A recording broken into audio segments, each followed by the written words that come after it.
Bismillahirrahmanirrahim. Assalamualaikum warahmatullahi wabarakatuh. Nama saya Nurul Syahadah binti Zulkifli, nombor matrik 046495. Seterusnya adalah konsep. Yang pertama adalah konsep dakwah.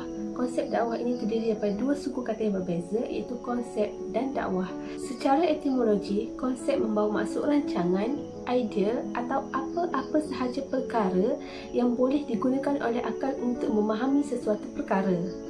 Perkataan dakwah pula bermaksud mengajak, memanggil, menyeru atau memohon. Terdapat beberapa definisi dakwah yang dikemukakan oleh para sarjana, namun keseluruhannya membawa maksud yang sama, iaitu dakwah merupakan satu usaha yang dilakukan sama ada secara sengaja atau sedar dengan mengajak orang lain untuk membuat kebaikan.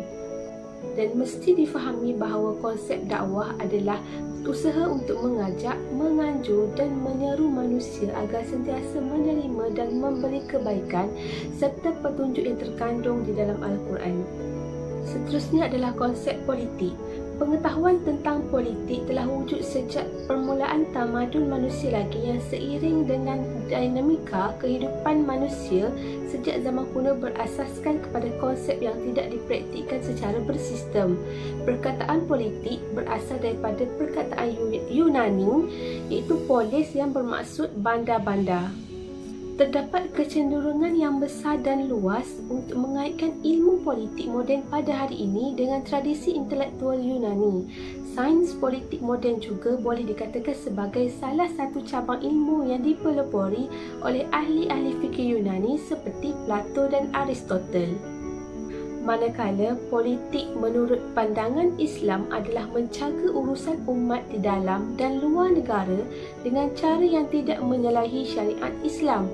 Siasat syariah tidak hanya terhad kepada apa yang disebut oleh syarak, namun disyariatkan agar ia tidak menyalahi teks Al-Quran, As-Sunnah, Ijma' dan kaedah-kaedah syarak serta dasar-dasar akal. Saya akan menyambung pembentangan, iaitu ciri-ciri politik Islam. Saya Anis Naira binti Muhammad Ubaidah 047797. Perkara yang paling utama dalam politik Islam adalah untuk menegakkan sebuah negara Islam atau daulah Islamiyah.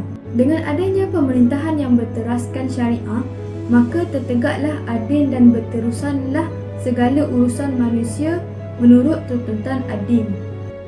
Antara ciri-ciri politik Islam adalah yang pertama, mempunyai pemimpin yang bertanggungjawab. Kedua, berlandaskan Al-Quran dan As-Sunnah. Dan yang ketiga, melaksanakan sistem syura. Kepimpinan yang bertanggungjawab adalah setiap pemimpin bertanggungjawab dalam mengurus, mentadbir dan menjaga setiap apa yang diamanahkan kepadanya. Kepimpinan dalam Islam merupakan amanah dan tanggungjawab bagi memastikan keamanan dan kesejahteraan rakyat. Kepimpinan amat penting dalam sesebuah pemerintahan kerana dengannya akan wujudlah peraturan dan undang-undang yang harus diikuti oleh rakyat di bawahnya. Antara prinsip yang perlu wujud dalam diri setiap pemimpin ialah dengan menganggap tugas kepimpinan merupakan suatu amanah, bertanggungjawab dalam semua urusan tanpa adanya pilih kasih dengan individu tertentu. Selain itu, mempunyai komitmen yang tinggi terhadap tugas dan kerjaya dalam aspek kepimpinan mereka. Yang kedua, berlandaskan Al-Quran dan As-Sunnah. Sistem politik Islam adalah mentadbir urusan sesebuah negara Islam berlandaskan syariat yang mempunyai perlembagaan sebagai rujukan hukum dan perundangannya. Perlembagaannya berdasarkan prinsip-prinsip dan hukum-hukum syarak yang tertulis dalam Al-Quran dan As-Sunnah dalam menyelesaikan masalah seperti masalah akidah, ibadah, akhlak, muamalah, hubungan individu, sivil, jenayah, pentadbiran, perlembagaan dan sebagainya. Islam itu mencakupi seluruh kehidupan dengan perundangan dan ajarannya berlandaskan Al-Quran dan As-Sunnah. Yang terakhir adalah melaksanakan sistem syura. Sistem syura adalah salah satu asas dalam sesebuah pemerintahan Islam. Sistem syura adalah menghimpunkan pandangan pakar secara kolektif yang pelbagai terhadap sesuatu isu untuk mencapai satu penyelesaian yang terbaik. Konsep syura mempunyai kedudukan yang tinggi dalam sistem pemerintahan Islam. Pemimpin sesebuah negara Islam tidak boleh bertindak sesuka hati dalam semua perkara. Perlunya kepada suatu perbincangan dengan penasihat, pakar atau pihak yang berkaitan di sekelilingnya agar keputusan yang dibuat itu semakin hampir kepada maslahat dan jauh daripada mafsadah. Politik dan dakwah adalah dua perkara yang saling memerlukan antara satu sama lain. Maju atau mundurnya masyarakat Islam adalah bergantung kepada kuat atau tidak politik umat Islam atau meratanya penghayatan dakwah dalam kalangan masyarakat Islam. Dalam menanggapi persoalan politik dan dakwah ini, terdapat dua aliran pemikiran yang berbeza dalam kalangan masyarakat Islam. Satu golongan melihat bahawa dakwah dan politik ini adalah perkara yang tidak boleh dipisahkan, dan satu kumpulan lagi pula menyatakan pendirian mereka bahawa dakwah adalah satu perkara yang suci dan tidak boleh dicampur adukkan dengan politik. Namun, perlu difahami bahawa terdapat beberapa perintah syarak yang perlu dilaksanakan, seperti menunaikan solat, mengeluarkan zakat serta menyeru kepada kebaikan dan mencegah kemungkaran adalah termasuk dalam urusan dakwah. Ini menjelaskan peranan dan fungsi kuasa politik, iaitu menegakkan hukum Allah dan hak-haknya.